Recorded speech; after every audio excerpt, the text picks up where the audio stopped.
Hello and welcome to the Brooklyn Rail's Common Ground. I'm Malvika Jolly, Special Projects Associate here at the Rail, and today I have the pleasure of welcoming Henry Beltran Perez, Chris Primacio, Mohit Mukherjee, Diana Pinacho, and Dr. Maritza Lozano, and of course Dr. Elizabeth Bishop for the third and final, for now, episode of Into the Stratosphere focused on the theme of global reconciliation. We're also so lucky to have the poet and human rights advocate Priscilla Wathington here with us today, who will read a few verses to close today's program. And we've started out all of our events here with two important acknowledgements. The first is that here in New York, we're on Lenape-Hoking, the unceded land and waters of the Wappinger, Canarsie, Munsee, and Lenni Lenape people of the Delaware Nation and the Shinnecock Indian Nation. The second is an acknowledgement that Black Lives Matter, and I think it's worth saying that the heart of both of these acknowledgements is a commitment to the liberation of the oppressed and solidarity for all those who struggle for freedom. In that spirit, I encourage you to check out the chat where we're going to drop a living document of resources and actions we've been putting together here at the Rail, and I'll drop that right now. But now it's my honor to welcome our wonderful guests of this lunchtime. We'll kick it off with Professor and community organizer Henry Beltran Perez, who's tuning in live from Bogota. He has over 8 years of experience as a peacemaker in Colombia. Hi. And he works on indigenous education, climate change issues, and more with underserved communities, as well as on the 2016 Colombian peace agreements. He's joined by Chris Primacio, founder of the International Surf Therapy Organization, which helps advance exposure and research on surf therapy as a health intervention. I'm excited to hear about that. And next up is Mohit Mukherjee, who in 2006 founded the Center for Executive Education at the University for Peace in Costa Rica, established by the UN. And he is joined today by writer and community organizer Diana K. Pinacho, who is joining us from Mexico City. She's an Afro-Mexican woman, a part of many organizations focused on recognition and advancement of Black populations in Mexico, and she publishes on her own platform, Sofá de Letras. And after her, we have educator and researcher Dr. Maritza Lozano, a Chicano first-generation daughter of immigrants who has worked within the public school communities in the U.S. for over 25 years and is committed to designing environments that support equitable learning, and so much more. And bringing us all together today, of course, is Dr. Elizabeth Bishop, who joins us today from Brooklyn. So Bishop, take it away. Thank you so much. I am in Brooklyn. I wish I was in Costa Rica, and so I brought a little Costa Rica in the background here with me. Thank you, everyone. So I can't tell you how happy I am to be doing this again. As you were doing those introductions, I was just reflecting on how fortunate I've been to invite so many of my favorite people to this event. Like, that's one of the greatest joys I've had over the entire Stratosphere experience so far. So I'm going to say a couple quick things, and then I'm going to introduce Maritza again as my co-host, and then we'll open up to our incredible panel. So the first thing is a huge thanks to the Brooklyn Rail for this opportunity. So to Malvika and Nick, they've been my co-conspirators the entire time in this process, to Fong, the publisher, to Charlie, the editor-in-chief, as well as to my friend Jeremy on the board, who is kind of always my right hand in some of this way back.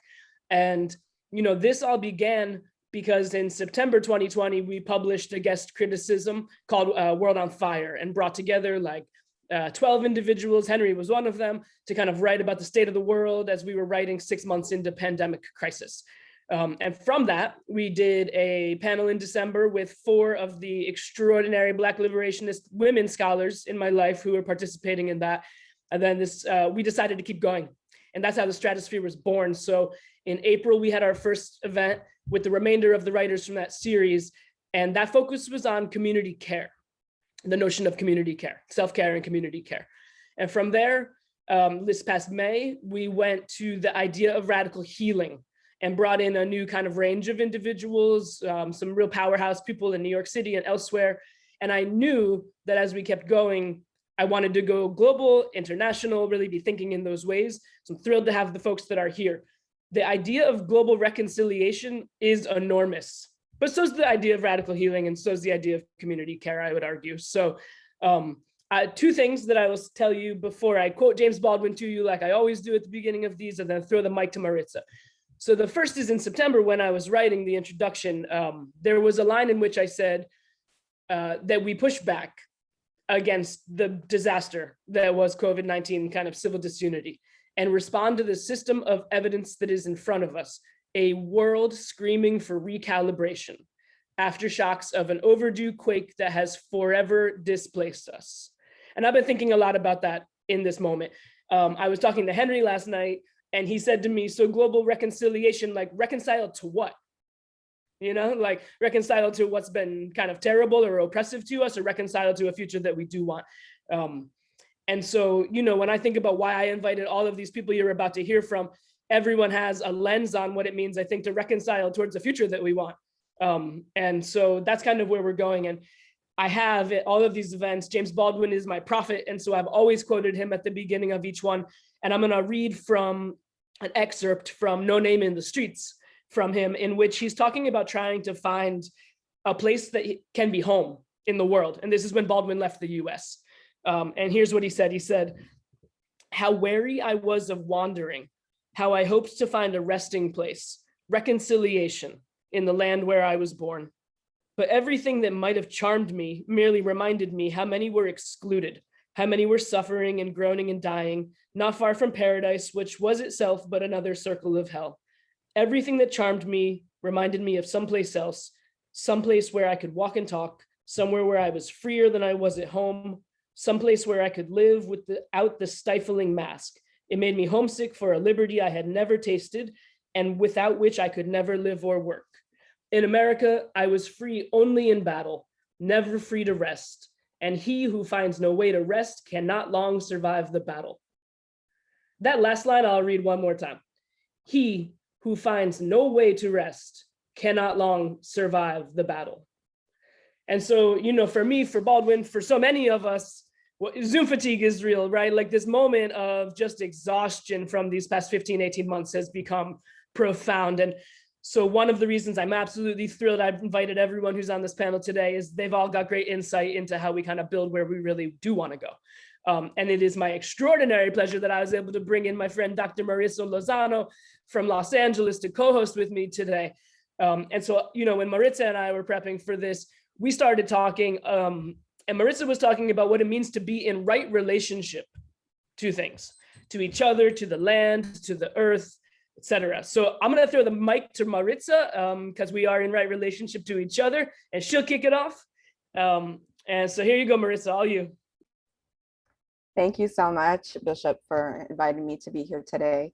So I want to pick up a little bit and share some of my thoughts on what it means to reconcile and to reimagine and envision a future that we all want to be a part of. And I think one of the things that has been ever so present for me personally on this journey is this idea of how we are in right relation to ourselves first, so that we can also be in right relationship to everything that surrounds us. And that begins with gratitude in many ways, right? Gratitude and knowing who we are. And so during this pandemic or this time of reflection, I think one of the things that really has been ever so present is this idea of reclamation and what it means to reclaim our relationships to self, to land, to the elements, to earth, ancestral reclamation, and also this time of remembrance, a time of returning to self. And I think that there are very broad implications for what that means. When we think about being in right relationship to land, it means that we begin with gratitude and we honor. We honor and we value. And if we can do that, then we value everything and everyone around us. And so today, I'm super excited to be part of this conversation because I want to just dive in and hear what it is that other folks are thinking about and also working towards in their own journeys towards reclamation and reconciliation. And so to get started, I want to go ahead and have us begin with Mohit. And I'd like to throw you a question, Mohit. one that sort of takes a broad view about what this means and what your work brings, right? And so can you talk to us about what has motivated your focus on social change and peace education at the University for Peace? Yeah, so firstly, thank you so much for the invitation to be here. And I want to say already what has been said really resonates. So the ideas of, you know, gratitude, reclaiming, and the fact that, you know, in a way, these last 15, 16 months have, while it's put a tremendous amount of stress, you know, starting with people at the individual level, and then when I think about the systems, the planet, the United Nations about 9 months ago was you know, looking at the future with a lot of trepidation, and we've come, I feel, a long way from there, and maybe that speaks a little bit to my motivation for the work I do. So I came to the University for Peace 15 years ago.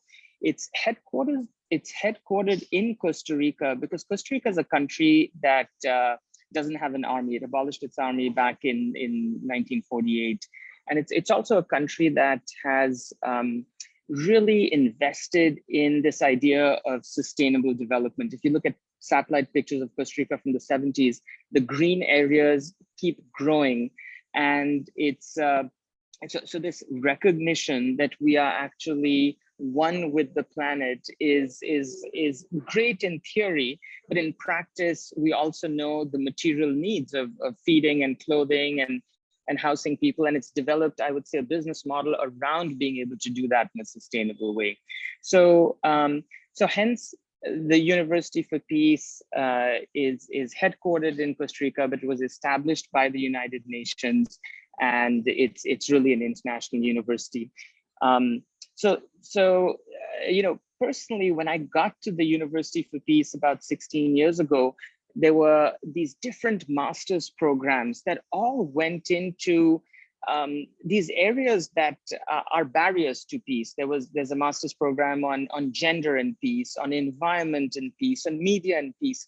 And a lot of the courses focused on what's the problem, right? And how has it developed? And you know, the lens that I brought, and I would say I don't know how I can trace it back to myself, but I am someone who, in the face of adversity, I've always thought, wow, you know, what's possible? What are solutions? What can we do? I mean, part of it, maybe I'm from India. I was lived in a city called Calcutta when I was 5 years old, and just exposed to some of the realities that, you know, are still all around the world. And as a child, I remember just being able to see the happiness and the joy in situations that were frankly very adverse. And so as I think when I continued my academic journey, I ended up realizing there's a whole discipline around looking at the bright spots around this area. Another R word I want to throw into this mix, resilience, right? And we know throughout history in tough times, as a human family, we've come together and innovated and found ways to adapt and be resilient. So in terms of academic discipline and focus, the lens that I brought to the University for Peace is this idea of social innovation. And it's in the context of whether it's climate change, human rights abuses, gender discrimination, where can we find pockets where, whether it's one person, one community, in whatever the environment might be, has actually done something that's a bright spot, that's very positive, that's dismantled perhaps a threat to peace. By the way, peace, of course, is, you know, when there's direct violence, that's not a good thing, but a lot of barriers to peace, you don't see the violence, it's structures of violence, like poverty is a structure of violence. And so, academically, I've focused on this area of how can we analyze and focus on those bright spots. Appreciative inquiry is one word that I'll throw out, or one approach that there's a lot on it if you're interested, but there's a whole discipline around analyzing what's going well in order to then tackle some of these big challenges. So I think the pandemic for me, again, at a personal level was very challenging. My mom lives in India right now, and just it's a very tough situation. I can't have her come over. I can't visit myself. And I'm seeing a tremendous amount of resilience in our relationship, in how she day to day is coping and supporting family members. So I want to stop there because I realize there's lots of just great thoughts and thinkers on this call, but I want to just acknowledge that our ability in times of adversity to look at the silver lining, to look at resilience, and to be able to grow from that is now a tremendous potential. As a human family, we're getting through this pandemic. And while there's been just devastating consequences, there's also been so much hope and so much positive that I've seen. And that as an academic discipline is also what I've been pursuing. Thank you so much, Mohit. I've had the great pleasure of studying under Mohit a bit recently, and I don't often get to say that. So I'm like so thankful, because things like appreciative inquiry and design thinking and really trying to move in positive directions is so at the core of what so much of this is about. We're going to build from this, and I'm going to throw the mic to Henry next. And, Henry Beltran Perez is a longtime friend of mine, and also a co-conspirator in all of the right ways. And so, Henry, I wrote you a kind of long question. It says the following. I'm going to read it to you. It says, you and I share so much in common as it relates to deep commitments to peace and human rights education and imagining a sustainable future. You engage in a wide range of peace building work in Colombia. So in particular, as we talk about global reconciliation, will you talk about your work in Colombia, your work with indigenous peoples, and what you see as the connection to peace, to reclaiming the earth, to reclaiming identity in this moment? Yeah.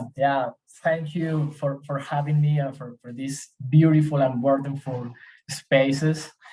The all in Stratosphere was a beautiful and great space to reflect with different communities, different people. And I'm gonna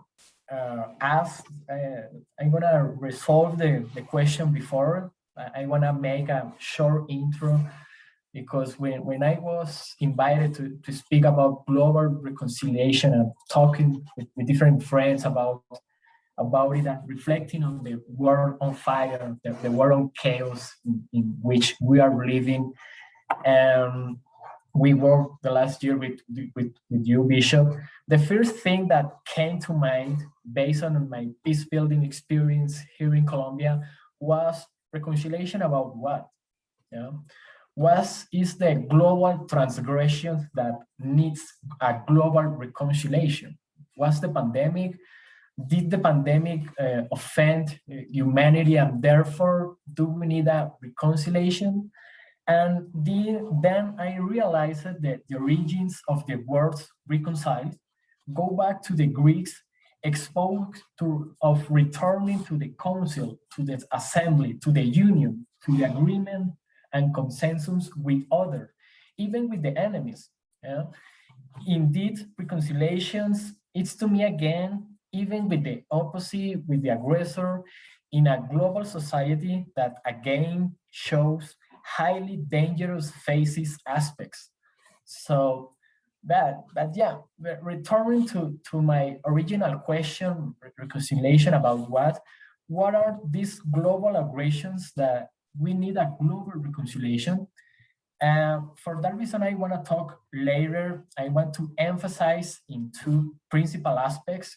The first one is what is the global transgressions that we have, and then I want to make some proposals, some alternatives to achieve a real global reconciliation as a humanity, even with the planet Earth, with the unserved communities, and with the various ways of inhabiting and conceiving life in this moment. So that's the intro that I want to make for this space. And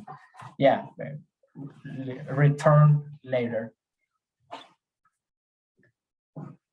Thank you so much, Henry. I'll throw the mic to Maritza, who's going to bring Diana into conversation with us. Thank you. So Diana, I want to talk a little bit with you about your journey, your own journey towards reclamation, and as an Afro-Mexicana, and thinking about Blackness in Mexico. And so can you talk a little bit about how your own journey, reclaiming your own identity, shapes your view of global reconciliation? Yeah, first, I wanna thank you to you all for having me here. It's such a great honor to sharing my thoughts on my journey. So yes, well, and that way, I want to start to talk about like the Blackness in Mexico, because I think that is something that I consider that we need to put the focus on. Why? Because I want to talk about like how Mexico and the Mexican government through so many years, they really just talking about like indigenous heritage in Mexico and white heritage, you know, since the Spanish conquest. So in that way, for so many years, just we talking about like this mestizaje in Mexico, you know, just putting focus on this raza de bronce that Jose Vasconcelos just talking about, and something that so many people just feeling proud of. But what happened with the idea of the mestizaje in Mexico, that we basically, we eras a lot or different ethnicities who's also live in Mexico, like the Asians, like Lebanese, and of course, Black people. Because Black people is like a population who's come here, you know, as in the way to be like as slaves. It's just like the slaves population into Mexico. So, but anyone talking about it, you know, and that's crazy, because at the end, it results like we have like Black communities and we have like Black population in Mexico, and anyone talk about it. So the Afro-Mexican movement just coming from 20 years ago, and a lot of groups and organizations and communities just coming push through, they recognize that I think that is very important, because at the end, in the order that we have like a recognized as Black population, we can start to talking about like public politics, and that could be like married, that could be help to improve the life of the Black communities in Mexico. Things that, to be honest, that doesn't happen a lot and doesn't happen too much, because our Black people in Mexico living in like, you know, not very good conditions.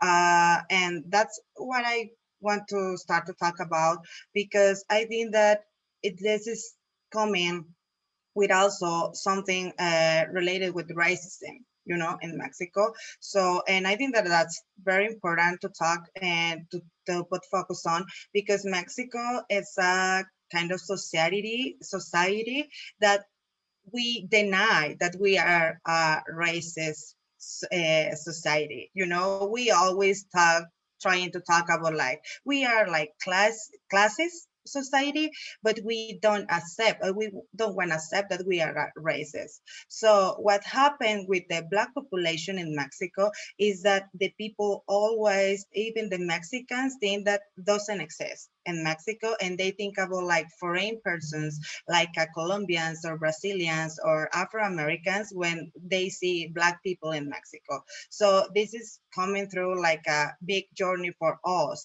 just to fight for the visibilization of our community, but also it's even more important to think that the characteristics of the Black Mexican population is not the same like the population in through all the Americas. It's not the same to being like Afro-Mexican person in Mexico, because we need to take in account that we also have like this Asian ethnicities or indigenous ethnicities ethnicities. So people also, we struggle with our characteristics. For example, me as an Afro-Mexican woman, of course, people has in mind that I need to look in some center in some specific way that obviously they don't match with what they think about like the Afro or a Black woman, you know. So and I think that that's an important point also, because in general, for the reconciliation and for just start to thinking about this global, just start to answer these global issues, we need to start to think about why I need to bring, to justify my case, my existence. And like a Black woman, like a Chicano woman, like a non-binary person, like anything to other person. It's just why you want to ask me or to question myself existence. So I think that being respectful and being to thinking about like any other person need have to have the right to come to just make me to questionize my identity is one of the first steps, just to think about how we can just create these new realities and these new futures, you know. So yeah, that's for now. Thank you so much, Diana. I'm reminded of you and I sitting down in Brooklyn and you schooling me in very similar ways just a few weeks back. And we're going to crack this all wide open. But first, I want to bring Chris into the conversation as well. And one of the things I think is so powerful about bringing Chris in at the end kind of is so many of the things we talked about, like about bright spots, about real recognition of like what requires reconciliation, what we want to lean into. And Chris's work has so much to do with wellness, deep thinking about wellness around the world. And so my question for you, Chris, as the chief executive of the International Surf Therapy Organization, you have the distinct opportunity to work with surf therapy groups around the world. And you and I know deeply what this is. Maybe not everyone knows what that is, but can you talk about how you see the work of surf therapy contributing to this kind of notion of global reconciliation, what it means to reclaim wellness, the body, mental health, the ocean, the environment, all at the same time? Okay, that was long, my friend. I'll try to be quick, but this might be a little long-winded. Anyway, thank you, Bishop, for inviting me to the table, and Brooklyn Rail for creating a platform for all of us to share our unique points of view. I feel like I just went to school. I love that you had me go last. And I would have to say these very discussions are exactly the steps we need to take for global reconciliation, right? But as for the Surf Therapy Organization, and I'm going to say ISTO going forward to save everybody a little bit of time, we're a collective of the world's leading surf therapy practitioners and researchers, and we're working together to advance understanding in this sector through research, something near and dear to Bishop and I's heart. We've become a hub for sharing in the surf therapy practitioner community. So I'll tell you a little bit more about what we're doing. I mean, surfing and starting a nonprofit, really in any sector, but even more so in surf therapy because it's a newer discipline, it can feel like a solo venture. So when ISTO came together, we realized that we're providing a place for everybody to unite and connect on all levels. So we have hundreds and hundreds of people with unique stories, unique individuals from 6 continents who look different, who speak their native languages and have one massive mission in mind. And that's to advocate for surf therapy to be used globally to improve mental health. So we wanted the surf therapy sector to grow. And we found that very few organizations spoke to one another or even knew that other programs existed. So after 5 days in Cape Town, South Africa in 2017, there were 8 surf therapy programs there. And we left knowing that we were better together. This sort of ties into what we're talking about here today. Our methodology seems to be working because today, after 4 short years, we're working with 87 different surf therapy programs around the globe. Surf therapy programs are extremely diverse. They're ever evolving. They prioritize various populations, such as first responders, veterans, vulnerable youth in marginalized communities, children on the autism spectrum or with Down syndrome, men recently released from prison, women experiencing trauma or violence, such as sex trafficking survivors. We've got blind, those struggling from PTSD and homelessness, and the BIPOC and LGBTQ communities, cancer survivors. We've got a group up in Ireland that took out Chernobyl survivors. So essentially anybody with mental and physical disadvantages, we're getting them into the ocean. You know, surf therapy, these programs, they're inclusive by nature. We're focused on these underserved populations, and although the research for efficacy is still in its infancy, and hopefully, Bishop, you and I are going to help increase the data, but we know, here's what we know for sure, regardless of what ails you, after surf therapy, you feel a little better. And that's not just for the participants, it's the parents, it's the siblings, it's the volunteers, it's everybody there, because you know what? The ocean is the great equalizer. It doesn't care about the skin color, how much money you have in the bank or don't, how many likes you get on social media, or your sexual preferences. Whatever headspace you're in, Mother Ocean will always be there to meet you. She'll humble you usually, but she'll always welcome you into her arms. So I'm taking a page from Maritza and Bishop to honor being right in relationship to the land. You're more connected to yourself, to others, and to nature when you're in the sea. So I mean, I believe when we dive into the shallows and the deep end of ideas to protect the ocean, going back to protecting our oceans, we find surf therapy programs, because exposure to individuals who wouldn't otherwise have access produces beneficiaries who then innately respond by becoming stewards for the oceans. And also, by the way, other waterways, because surf therapy takes place on rivers and lakes. And the eternal optimist in me believes we protect what we know and we protect what we love, but we've got to have some exposure to all of that. Some of the psychological benefits, like creating patience, and it induces meditative state or flow state, if you don't know about flow state, or being in the zone. And it boosts social competencies and it re-engage. This is what's great. A lot of our vulnerable populations, re-engagement at home, at school, and in the workplace. It promotes self-efficacy and strengthens confidence. So there's this overwhelming scientific evidence out there that being physically active leads to healthier and happier lives. And equally as much evidence about being immersed in nature that alleviates the symptoms of depression and anxiety. And frankly, everybody get to the ocean because you just sleep better after a day on your surfboard. So our solution here at ISTO is volunteer at surf therapy programs, go surf, get to water, because these are the ingredients that make up our prescription for restoring our mental and physical well-being and protecting our oceans along the way by creating ambassadors. I think sometimes the answer is the simplest. So get out there. That was very long-winded, but girl, you asked a long question. hardly long-winded, and I always ask long questions. I know, thank you.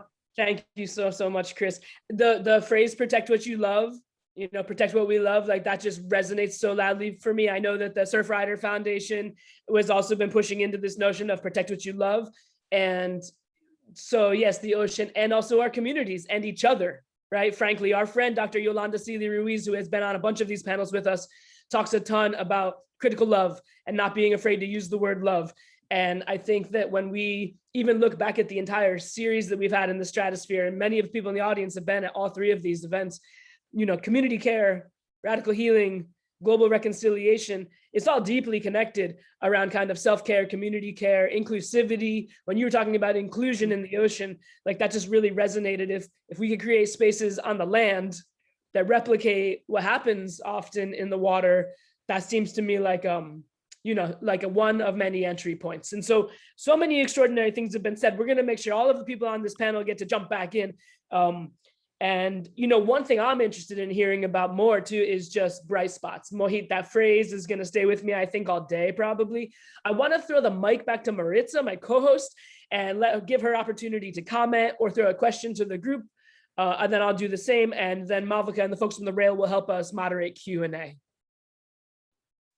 Thank you, Bishop. I mean, I'm also very intrigued by this idea of we protect what we know, we protect what we love.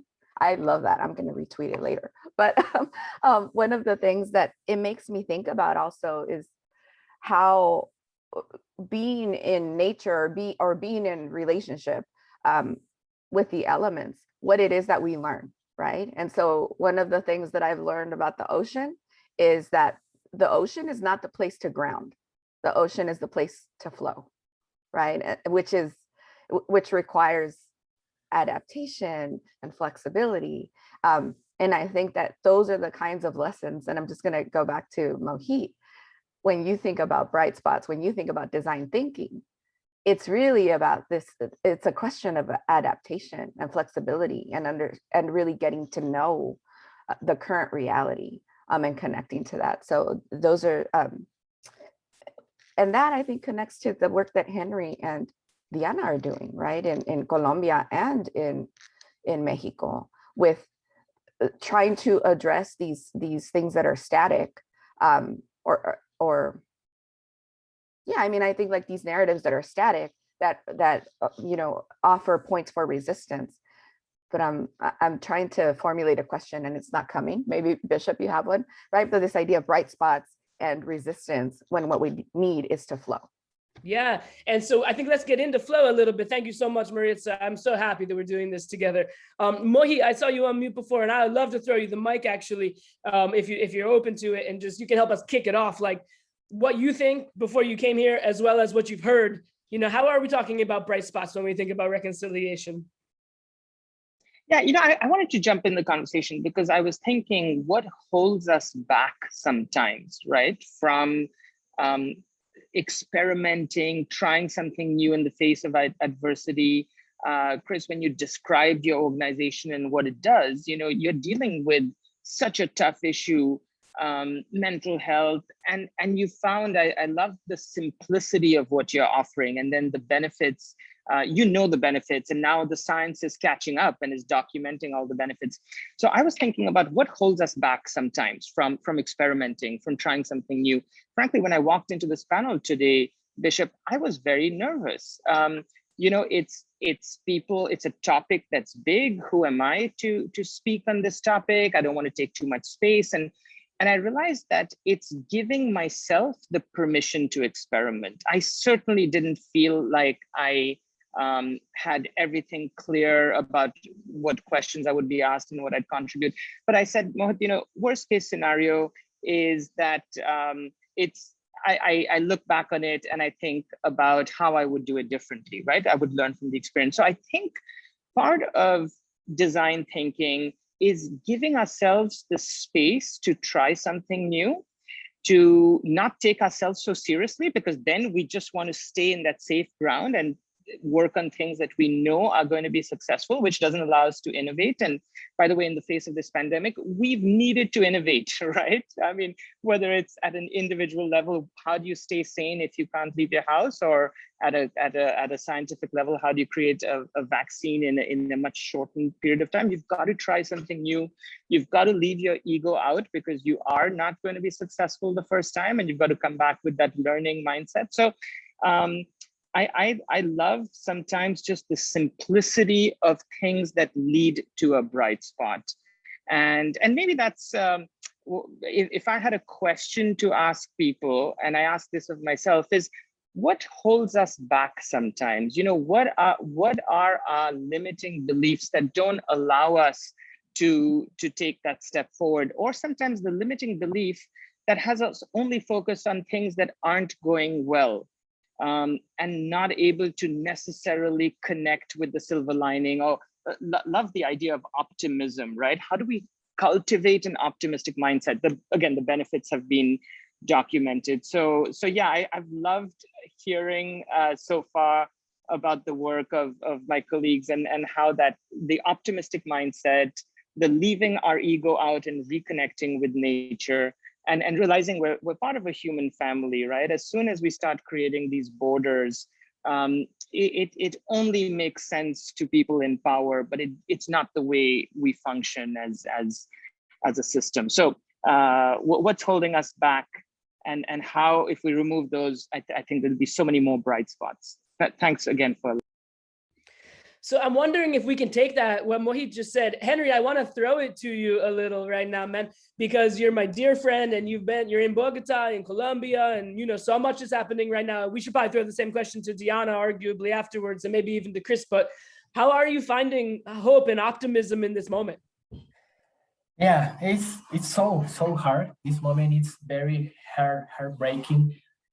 But I think it's in general, you know, not only in Colombia, you can see a young insurrection in different parts in the world, in Brazil, Colombia, Europe, even in Asia. We have different uh, movement and protests in these moments.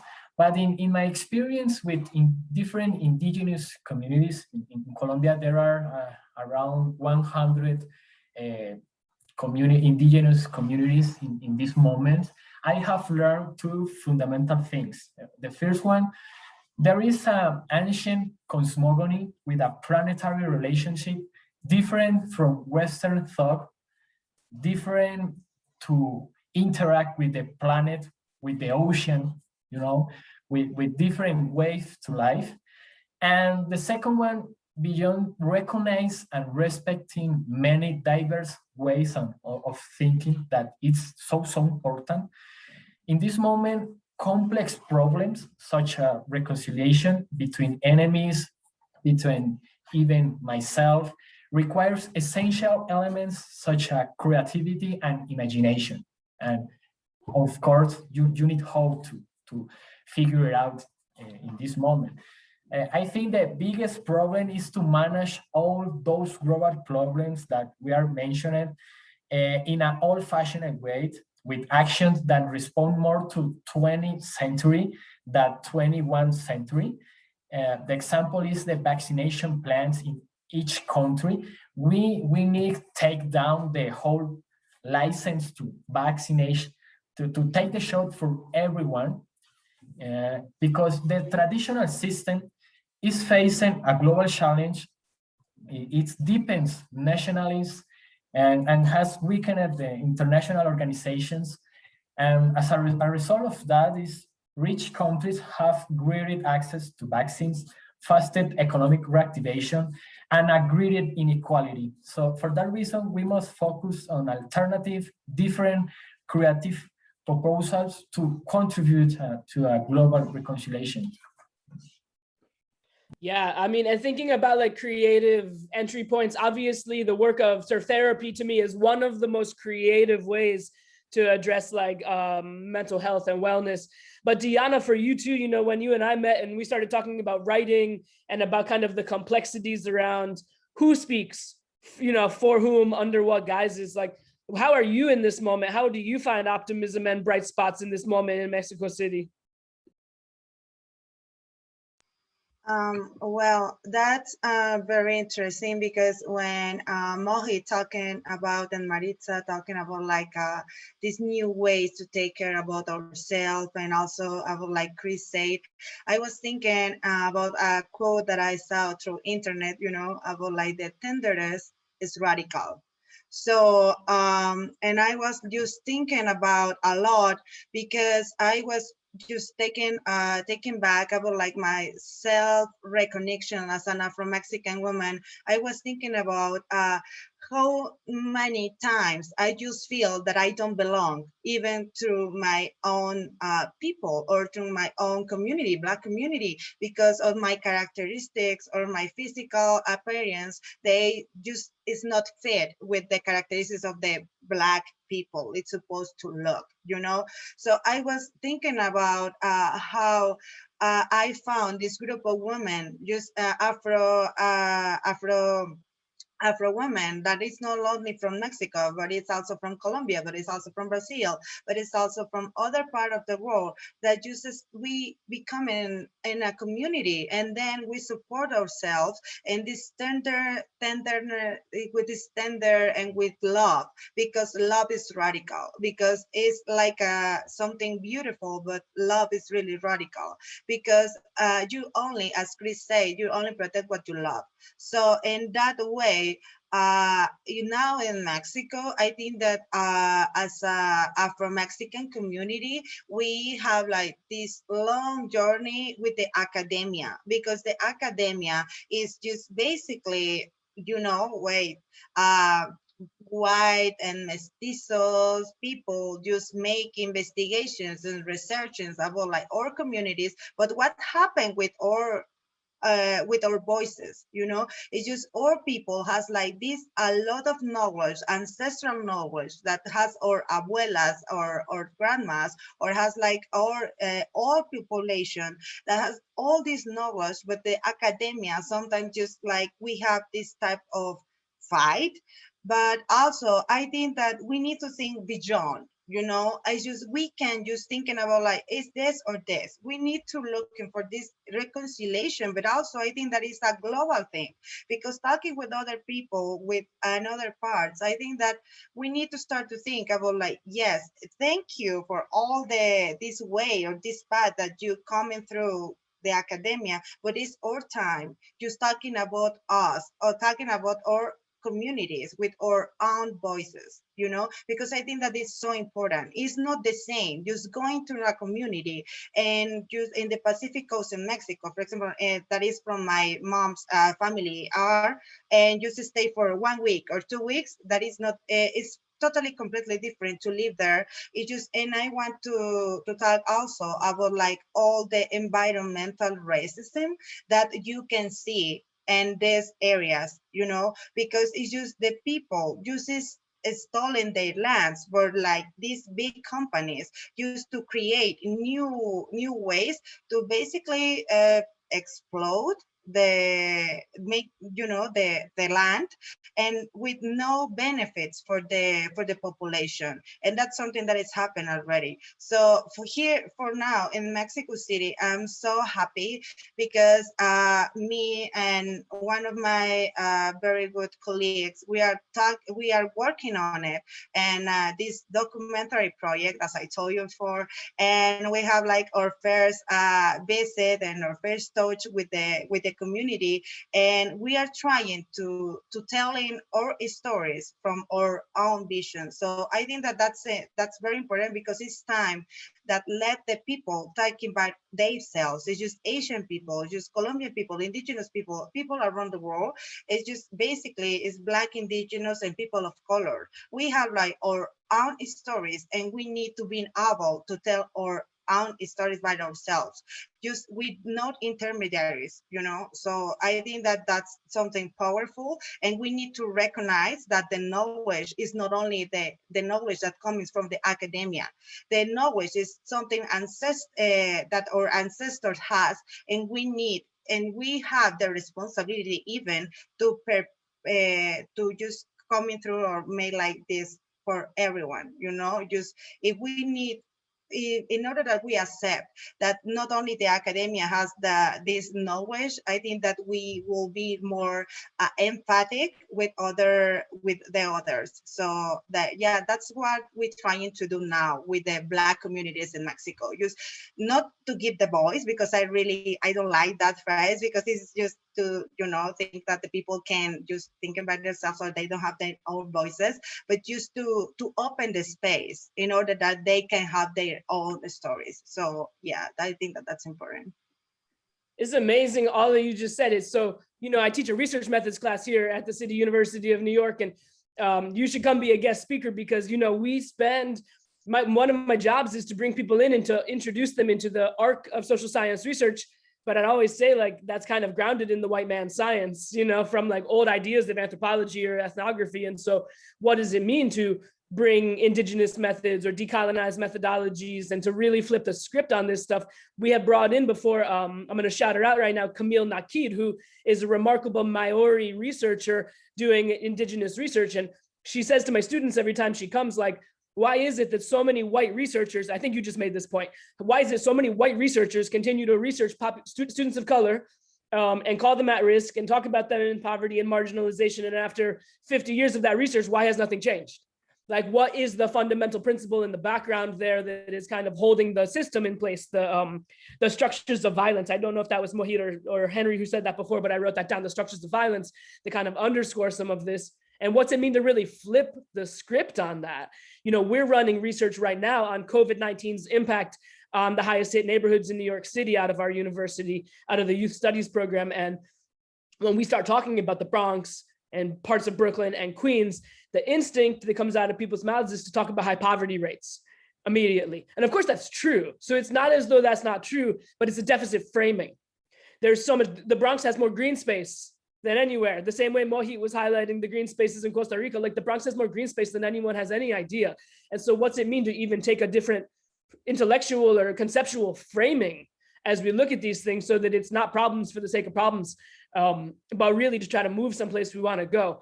I'm curious, Chris, too, for you. So because, you 6 continents, 87 programs, like you have touch points all over the world, and you see people responding, no matter what the kind of day-to-day situation that they're living in, responding to crisis, to mental unwellness, and engaging with the ocean, but also engaging community. Like, I'm just kind of curious how this stands for you, what you see as the bright spots. Well, I mean, happiness and well-being are not zero sums. So put your oxygen mask on first. And then, I mean, frankly, what we do is get out of our way to serve others. Organizations pivoted during COVID because they were restricted from delivering surf therapy. Obviously, we couldn't keep everybody safe and stay 6 feet away.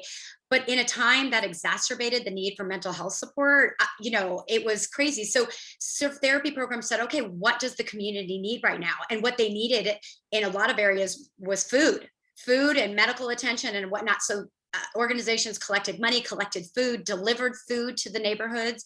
I mean, I think when we do for others, we benefit so much more than while we sit in our own head, which frankly is, for very many of us, is the least hospitable place.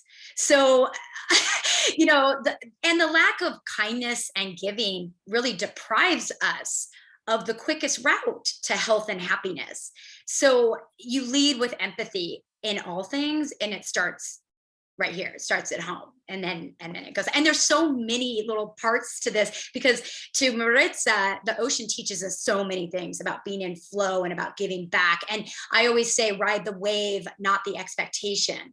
So if you take that to land, instead of assuming what people are thinking or what they don't have any misconceptions about you, they're too busy thinking about themselves. So because we're too busy thinking about ourselves. So like, get out of that and go serve others. I think that's a definite bright spot, and all of the work you're doing. So thank you. Ride the wave, not the expectation. We're going to print some t-shirts and send them around the world. I've been saying that for 10 years. Oh, but that's another thing. I started surfing when I was 41. So go surfing, people. I have been saying that for 10 years. I've been meaning to print t-shirts if you make one. It's so incredible because, I've been following many of these organizations. That's how Chris and I even met, was through some of the social media of these organizations. And like Surfers Not Street Children, for instance, like when COVID hit, they were seeing like mortality rates as they were seeing during HIV/AIDS. And so just really thinking about like what communities need, what solidarity looks like. And Henry and I, we're always talking about solidarity. Diana and I, when we first met, the first thing we started talking about is solidarity. I've studied under Mohit with solidarity, and Maritza and I, we go back like a million years. So just really thinking about what it's like to find people to build with. Like, that's what the Stratospheres come about for me anyway. Who are the people who will build with you? And how do you, and Chris, this might be like a phrase that resonates with you, how do you share the stoke, right? Like, how do you make it true that everyone is welcome? And it's an easy idea, right? We can talk about kindness, but how do you really do it? And even teaching in New York City, I've spent so much time teaching around ideas of what I call ethical intersubjectivity, but it has to do with like, no matter who you are, how willing are you to go to bat for other oppressed peoples whose struggle is not your struggle, but understanding that la lucha continua, that our struggle is on some level the same struggle. And yeah, the question in the chat, like, what does solidarity really look like? Maritza, I want to throw you back the mic and just give you opportunity to, reflect out loud, weigh in, respond, throw out any other questions before we throw it to the Brooklyn Rail panel to offer us up some Q&A. No, I mean, I was just thinking about how everything came full circle at the end, thinking about how Mohit, when you started in your response, one of the things that you said, you were questioning, right? Who am I to give myself permission? And I thought that was a point that continuously was echoed by the other participants, right? So like Diana, when you talked about like, we have a voice, but people, there's this tension between the academy and the community, where the academy always, I won't say always, I feel like there's some shifts, but generally it's the academy knows what's best.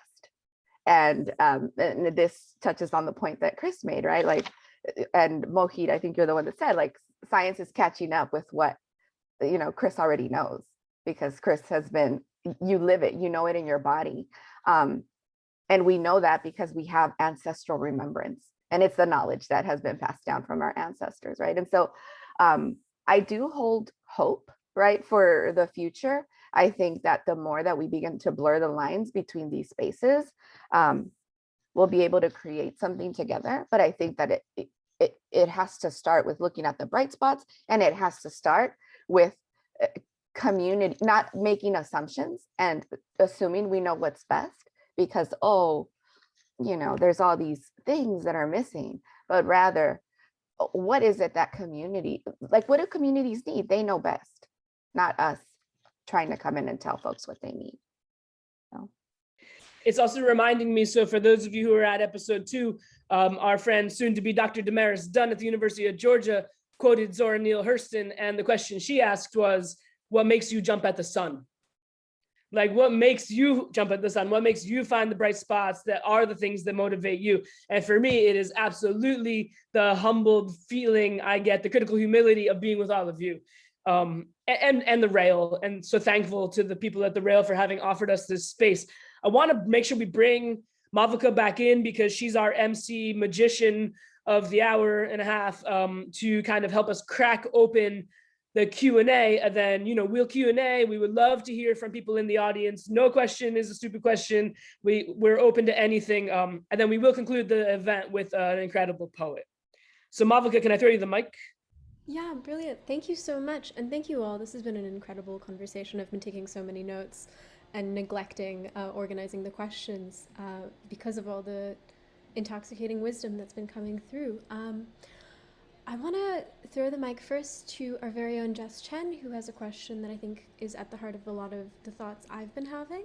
So Jess, take it away. Sure. First of all, thank you all so much for this luminous conversation.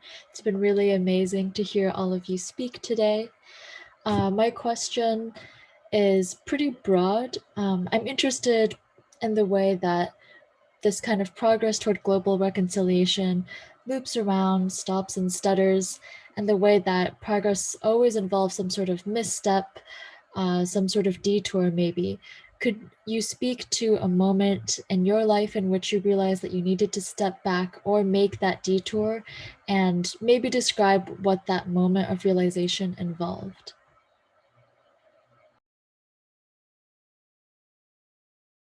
I love it. I love the explosive kind of, you can feel how palpable that question is.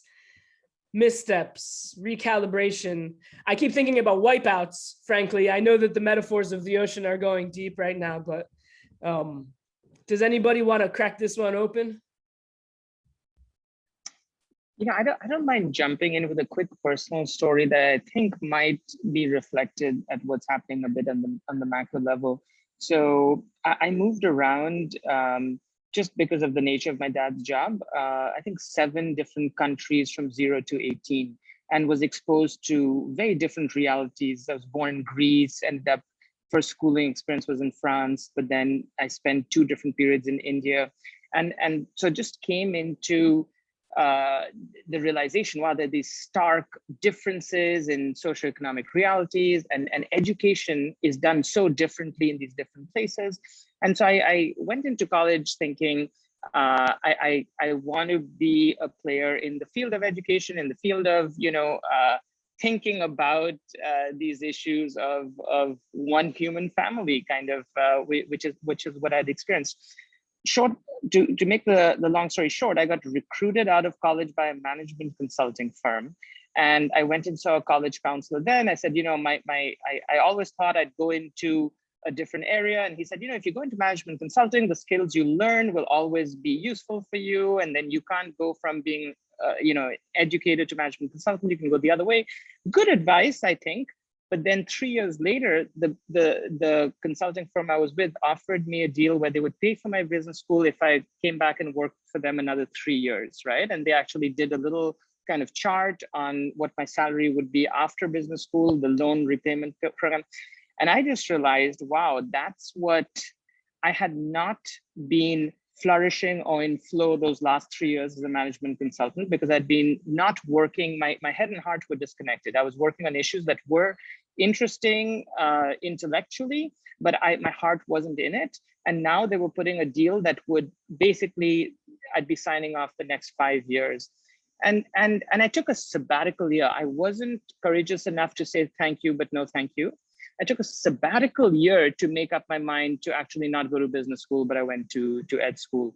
But I just realized when the idea of flourishing and happiness has come up, and the idea that I think, Chris, you said, when you give, the combination of connecting with nature and then being able to enable others to have something that you believe is positive, those are the things that actually help us feel centered and happy and make a difference. Yet the dominant paradigm that still exists is more is better, and then you protect it and you keep it for yourself. So I think at a global level, that's been extremely destructive, right? And I think, Henry, you spoke about the injustice of countries that are hoarding vaccinations while others are needing it. Now that's that mentality of building a wall between USA and Mexico, or hoarding these vaccinations. What crazy good is that going to do to stockpile on anything, versus the opposite? So the misstep that I don't at this point don't regret anything, but I can see how it's a slippery slope when you start saying, okay, I'm going to do this because it was a well-paid job, and then I can go back to that later. You can't defer whether it's well-being, happiness, or a sense of purpose, or the ability to reconciliation. We can't put that off. And I did that for a few years, and I was on a very slippery slope. My parents were not happy when I told them I'm going to take a sabbatical year, and they were not happy when I told them I want to become a teacher, not go and become the next level in the management consulting firm. By the way, they were very, very understanding in the medium term. In the short term, it was just a tough decision. Thank you so much. Henry, you got a shout out in there, man. Do you want the mic? Yeah, for sure. I was thinking the question, because I think as humanity, we get used to a series of problems such as poverty, starvation, essential needs for any human being, and as humanity, with the greatest development of scientific and technological knowledge, we have not been able to solve that kind of problems. I was thinking we will have to reconcile ourselves to our system that only benefits the 1% of the world population. I don't think so, but I'm unsure. In this moment, we are facing a turning point of a decade, a turning point on a century, even of humanity in general. And we have the opportunity to reassume the all fundamental challenge that we have as a humanity, the present challenge that we have due to pandemic, and the future challenge that we have, such as freedom versus big data, virtual reality, artificial intelligence versus obsolete jobs, for example. So this is the turning point, a very important turning point, specific to young people. The young insurrection that we are living in this moment is because according to United Nations indicators, around the 60% of the world population is young, but the 25% of this population are not in education, not in employing or training young people. So we don't have opportunities as a young people to live in dignity conditions. And much less, we don't have opportunities to save the planet Earth around the climate crisis that we are facing in this moment. So that explains the young insurrection that we are experiencing in Latin America, Europe, in many places. And finally, my invitation is we have to be creative, use the imagination, different projects. When I visited New York, I met different projects to face that problems in different ways, go beyond the standard, identify those initiatives that aim to generate basic consensus to allow people to live in dignified conditions. And yeah, we must define the meaning of conditions. We must define how global our reconciliation should be in the midst of a world so globalized, connected, and at the same time so unequal. Thank you, Henry. Diana, you are one of those young people, those 60% in this world. Can we throw you the mic? Yeah, well, I would like to share my experiences in order that Jess a question. I think that it's so important that we start to build communities, not only with our people, not only with our, for example, with Black people here in Mexico, if not with Black people, obviously around the world.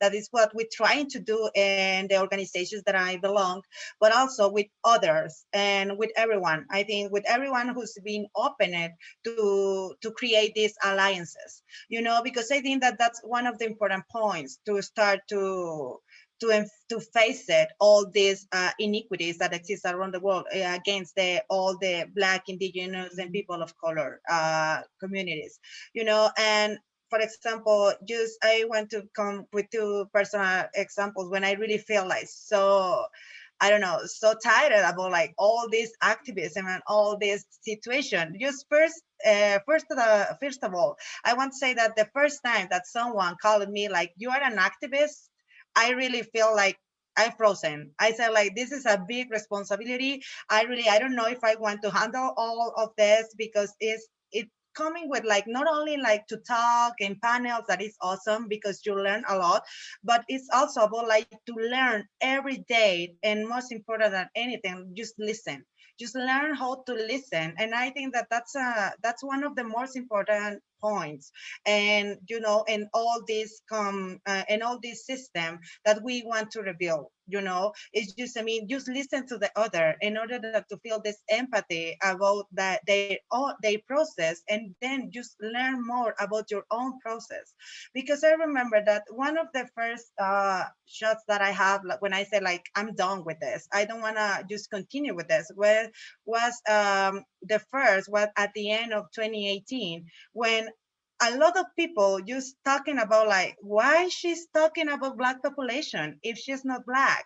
Why she's just coming through all these Black population speaker? Why she's an Afro-Mexican woman if she doesn't look like? And I said like, you know what, I'm done. It just, I can't handle all of these things, because and also that, and I think that that's one of the most sadness things that happened to me, because I start to have so many doubts about my own identity. And I think that no one in this world is just need to have this kind of problems. It's not fair for anyone. But then I talking with one of my friends, and she would just be coming what, I will ask you something. Your grandma, because my grandma is a Black woman, your grandma is a Black, yes. So you recognize yourself like a Black woman? And I said yes. And she was like, that's enough, just keep doing. And I said like, okay. So the second time was in the last year in 2020, when all these things happened with George Floyd. That has like that was a bomb, and that has a very, very important impact on Mexico, because we start to talk about how the racist society that we are here. So I remember that me and so other colleagues will start to push like about this racist topics in Mexico, to talking about and to bring it to the table about like these issues that we have as in Mexico as a society. And I remember that all the hate that becomes against us and against like our organizations, and I really cried, because I feel like so sad and so anger, and I can't believe that Mexican population be like this way, like racist and like hater. And I don't know, I just can't believe. But then I just take a step back and I look all the picture and just make community and just talking with other people in United States, activists from United States, activists from Colombia, activists from Brazil, and see and just looking for this support. I just help me to put first myself together, because you need to self-care first in order that to just keep pushing with your thing. And I remember that one a very good friend told me, like, just taking a step back, take care about yourself, put yourself together, and then just keep pushing and just keep fighting. And that's what I do. And that's what I did every time that I feel that is, like, to be honest, like so many times. But just find these spaces and find these alliances with people like you guys. Or for example, I had the opportunity to talk with people from Uruguay. That's like bring this little straight that we think that this is worth it. You know, this is worth, and because you find other people just thinking not in the same way like you, but with some points of see the world, and just believe that we can change the system, and we just fight against the white supremacy, which also is like a very, very popular right now with the global pandemic. We can see which is the people who is dying. It's poor people, it's people, it's brown people, it's black people, and it's around the world. So that need to change. And in that order, I just feel happy to share with all of you. So yeah, we keep fighting. Thank you. I can't help but think, and Chris, I'm going to ask you real quick kind of too about, like, in response to Jess's question, if you can break it down about maybe the idea of the wipeout as metaphorical or not, as you want. But, you know, what you just said, Diana, really speaks to, for me also, what where he started, which is like build community. One, like center the self and do what you actually want to do. And then two, choose to build community in the environments you want to build them in. So, you know, I had a similar experience as I was working. When I finished my doctorate, I got a job at Teachers College at Columbia, which is a wonderful place. And from there, someone offered me a job at Columbia Law School. And it just kept getting shinier and shinier and shinier, you know, in this kind of notion of prestige or whatever this is. But I wasn't happy. And so what does it mean to actually, like, choose to step into spaces that make you happy? You know, and for me, that's also become the ocean. Chris, what do you think about this? Well, the first trick you learned in surfing is to fall. And so, and that is, of course, relays back to life on land. You have to get back up. And we have so many people who would tell us, I fell 9 times today, but I got up and rode a wave and it changed me forever. So yeah, it's that idea of, like, you're going to be hit by all kinds of unique situations in life, good and bad. And it is how you respond to it. I just want to quickly say, go back to, I guess, where I started, is it is about exposure. We have to connect with one another. You know, 1/3 of Americans have passports. I mean, if you're not leaving your hometown, if you're not going out, I'm Hawaiian Filipino.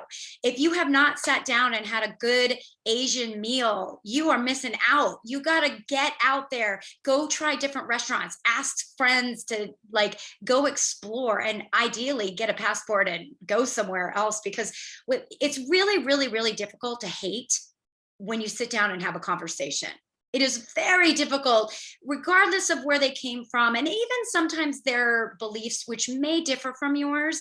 The truth is, you still can find a piece of them that you're like, okay, I get it. It's where you come from. It's your upbringing. It's a part of it. It's all about exposure to one another. So yes, everything people have said here. And Bishop, back to you, bringing brilliant human beings together and saying, let's have a conversation, let's talk. So thank you. It's so great. I love all of this. Thank you. So we only have time for just like one more question. I'm going to throw it to Malvika, who's going to throw one more question out. But I also want to shout out, you know, we're all talking about the now, but Maritza, Henry, many of you, Diana, also brought us this notion of ancestral remembrance. So although we're in the now and we're talking about the now and we're talking about the future, we are grounded in the past too. Malvika, you can have the mic. Thanks so much. Bishop, this is incredible. Everyone just phenomenal. I also want to highlight something that Wibbly Wobbly, whether that's your name or not, dropped in the chat, which is phenomenal. They brought up, you know, with ancestral thinking, also like these kinds of maxims of generational thinking, this idea of like laying bricks for the building that you will never see completed, but your grandchildren will see. In a more Indian context, like I feel like there's a story about like the man who plants the mango seeds for his grandchildren to snack on, right? You're not going to eat that fruit in your own timeline. And I think that's like a really powerful kind of way of thinking. In the interest of time, my question is, I was wondering if you could each talk a bit from your different fields and perspectives about the limits or the boundaries of reconciliation. And for a little context, when I think of reconciliation in a global framework, my mind automatically goes to the reference point of the Truth and Reconciliation Commissions of South Africa after apartheid, in Chile after Pinochet, in Canada up until very recently after the human rights abuses in Indian residential schools. Sort of thinking of, I know that this is not the entire meaning of reconciliation, right? But thinking of truth and reconciliation as a kind of a series of government proceedings that follow deep, like awful human rights abuses when we cannot expel those who have transgressed against us, but like must make peace with them and live together as brothers in the kind of rhetoric of the nation.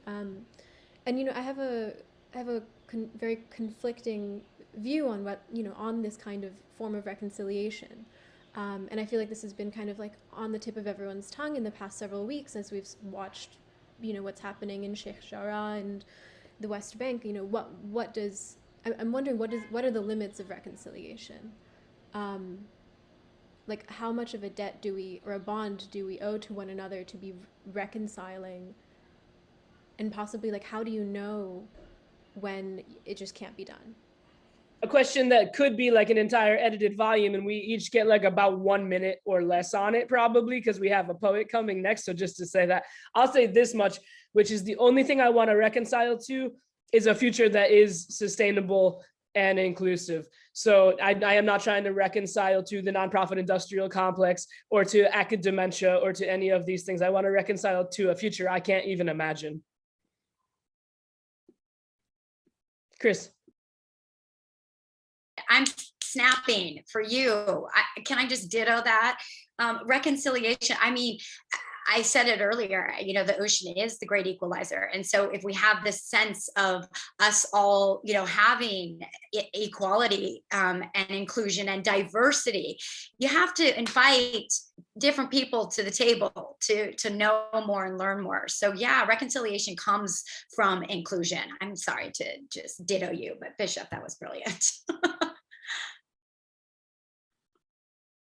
Our friends Mohit, Diana, Henry, take us home. Yeah, I was talking about reconciliation. It's very related with a conflict, yeah. But in my experience in the Colombia-Network conflict, a conflict is when two people or two communities perceive something different. So you have to be open to listen. You remember the otherness concept. You need to listen to other people to understand the different outlooks and not to react to different position or only just defend my position. So you need you need minimums. We need to define minimums, for example, with faces speech in these moments, hate speech in these moments, but we need build consensus. We truly love and believe in radical empathy, like my partner Bishop, and we need build consensus and listen to the other different outlooks to try to build some bricks in order to create more agreements in long-term issues. Thank you. We'll go to Mohit, Diana, and then Maritza. You know, I would say reconciliation isn't possible, or the limits are when everyone hasn't had a chance to, at an individual level, have a say, right? And so if it's a negotiated reconciliation, I may or may not may or may not work for me. So at the individual level, I think, so Henry, many of the things you mentioned about processes that truly lead to, even at the community level, people have a say. Truth and reconciliation processes can be very well done and not so well done. And I would say at an individual level, again, going back to the psychology, if people, whatever has happened in the past, we know that holding on to a grudge or negative sentiments is detrimental at a very personal level. So whether or not your government or your community was able to put in place something that works for you at an individual level, how can we forgive, I think is an important question. Complex. Thank you, Malvika, for that. Thank you, Mohi. Diana.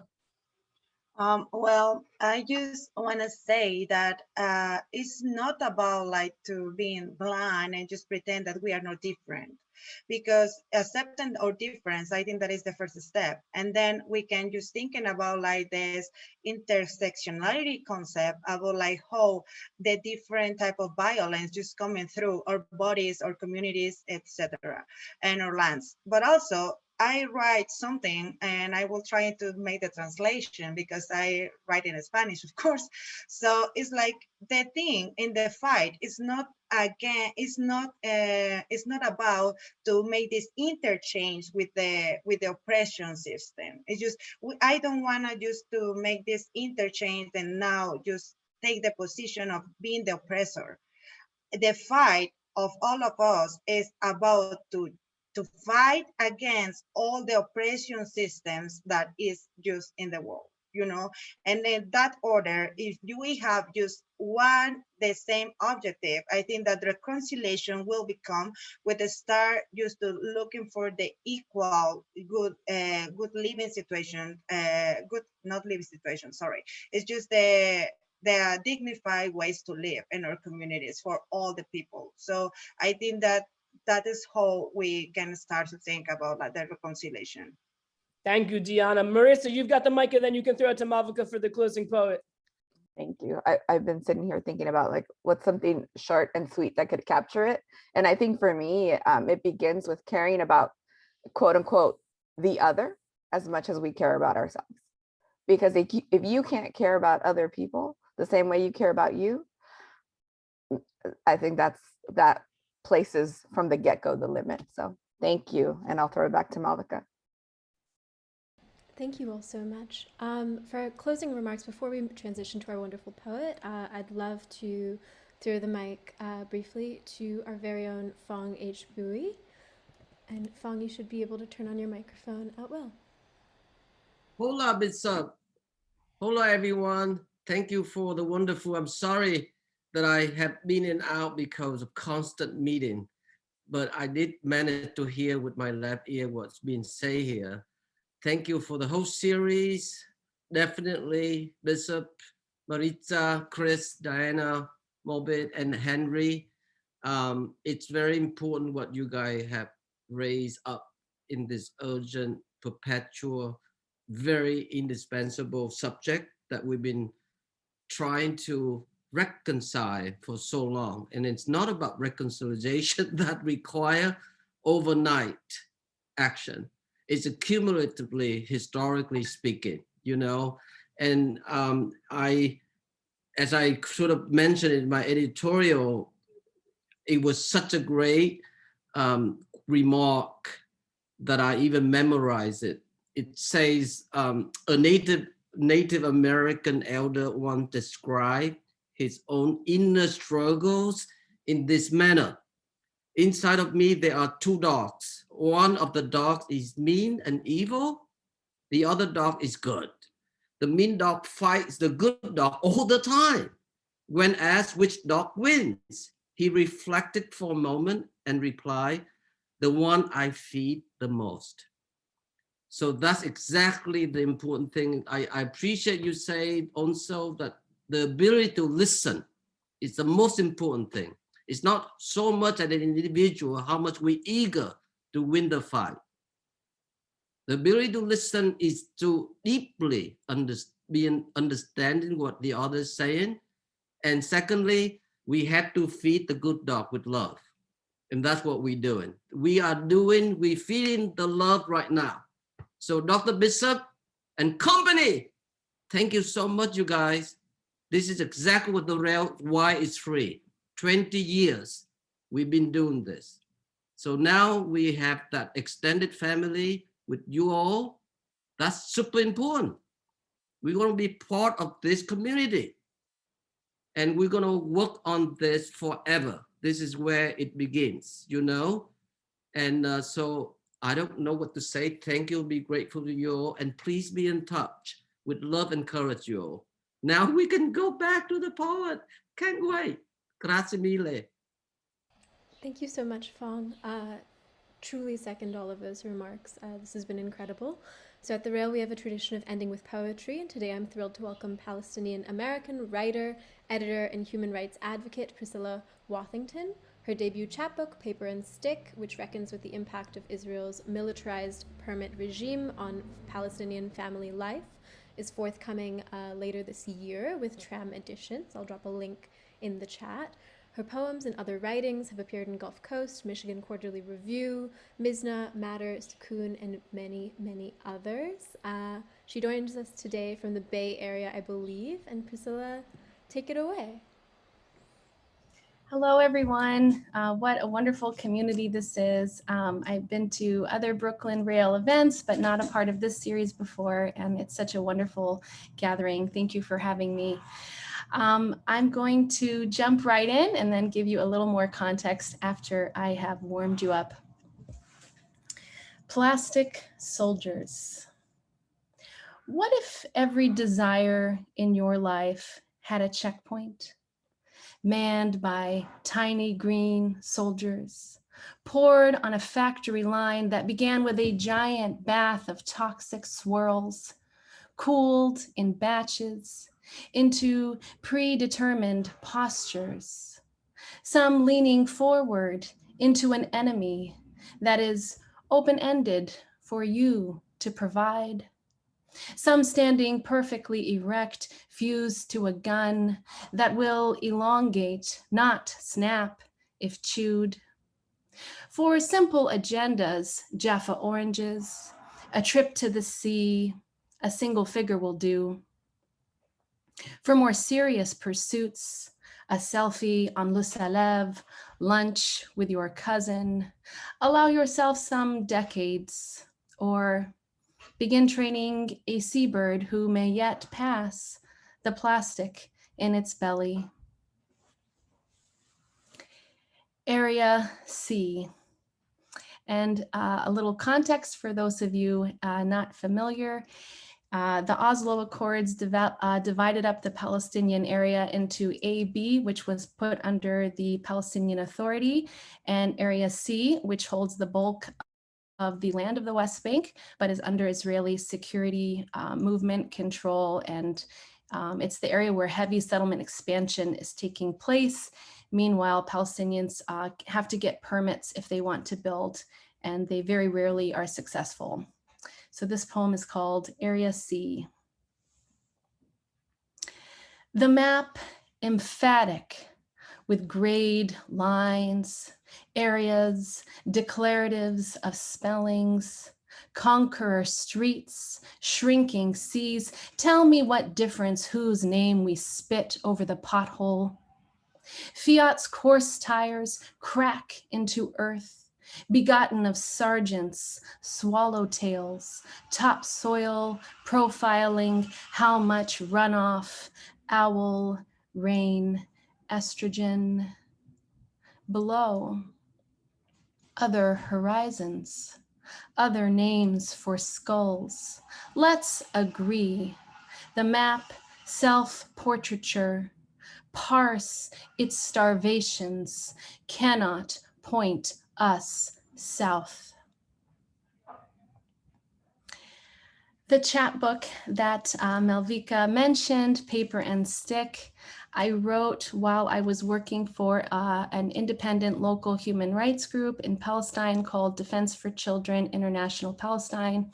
At the time that I was working on this collection, I was simultaneously writing a report about the use of solitary confinement during the interrogation period, where children have been arrested by Israeli forces and they're placed into solitary confinement before they are charged or sit trial. So some of the poems in my collection have fragments, both from soldiers' statements, and in this set particularly, some fragments from children's statements about their experiences, all used with permission, of course.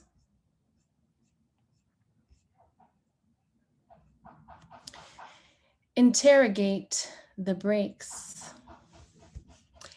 They blindfolded me and did the same to Montasser. Their skipped stops, hesitations, cardiacs. Tied my hands behind my back with my own belt. Insomnias of heat, aerial, police station.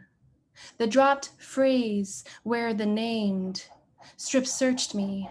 Then they buried, checked the usual place, tied and blindfolded me. Under the skin, the liquid forms a pocket. At first, there were 4 of them. The splinter may dissolve in time. That was the last time I saw Montasser.